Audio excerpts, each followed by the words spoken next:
Me too. Yeah, for sure. Okay, so we have two other modes of the melodic minor. One we've talked about already, over dominant.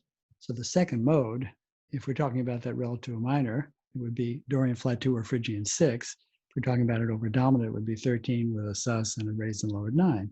So how do we make the same B flat melodic minor sound like C minor or C7? We simply reference either the minor or the dominant arpeggio in the key of C relative to that B flat melodic minor.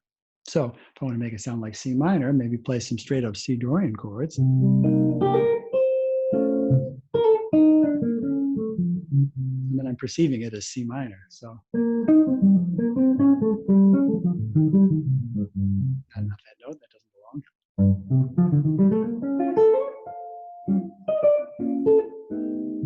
You can make it kind of sound whole tone if I decide I want to make them both melodic minor, then it sounds very much like the whole tone scale.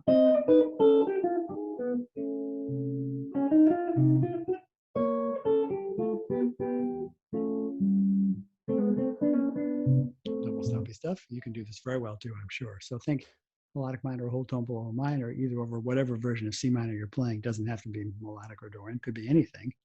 Whatever your C minor is, if you want it to kind of create the illusion of the whole tone scale. Strictly speaking, it's not completely whole tone, but close. Just go back and forth between melodic minors a whole step apart, the key you're in and a whole tone below. It sounds whole tone because of that.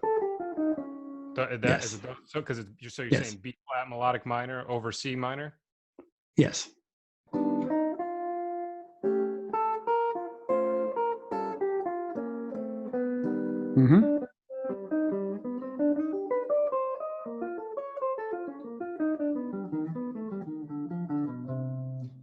Mm-hmm. What do you think? That's awesome. That's a cool one. So there's certain intervals I would have to target though to get that whole tone sound, right? What are the specific spots that you're thinking of? Good question. I'm not quite that disciplined about it. I'm just grabbing shapes, but recognizing that it does kind of sound like the whole tone. So just grab any melodic minor shape and just go back and forth between the two keys, and you'll discover if you want it to sound whole tone, the ways to do it. Okay. So I haven't done it in a really systematic way. Yeah, but that sounds kind of like the whole tone, doesn't it?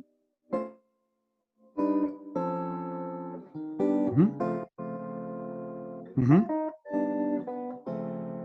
Well, that's a really cool sound. I haven't messed with that. I got to check that out more. That's awesome. It's a good one. Well, you've excited my curiosity in some things that you have been playing too. So that's one of the nice things about these collaborations and conversations.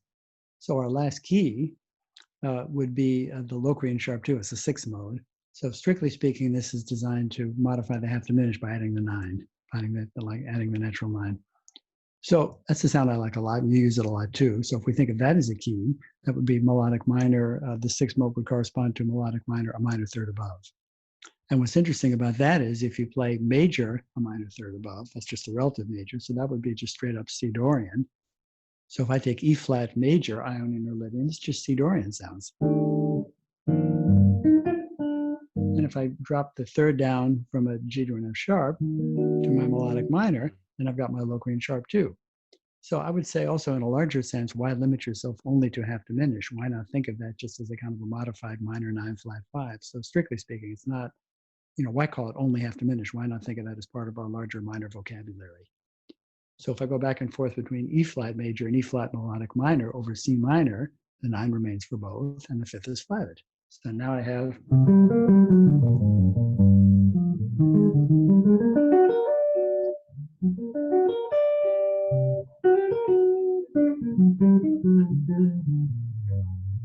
simple, right?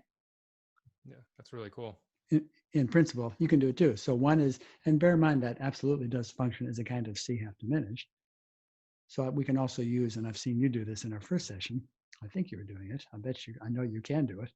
Why not think melodic minor voicings, not only a whole tone below a minor, but also a minor third above, either straight minor for that minor 9 flat 5 or C half diminished. So take a basic C half diminished voicing like this and alternate it with a melodic minor voice. And I've got the 9 on top in that case. But here's a straight up C half diminished. And these are all E flat melodic minor voicings.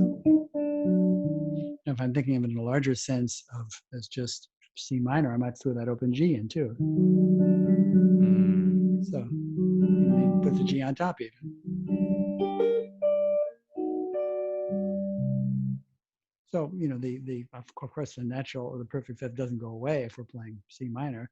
And you do too, sometimes close intervals. So I might put a G and a G flat together, or that's C minor, kind of Frizzellian sounding, right? That's awesome. So I might mess around with variations on C, B flat, and E flat melodic minor, all over, thinking about all the C minor. So I'm introducing flat nines if it's B flat melodic minor or whole tone below, and minor 9 flat 5 if I'm thinking melodic minor or minor third above. And in both of those keys, I could also play major. Not B flat Lydian, because that puts an E natural in the mix, but a B flat Ionian chord. So I can go from B flat major to B flat melodic minor, and also an E flat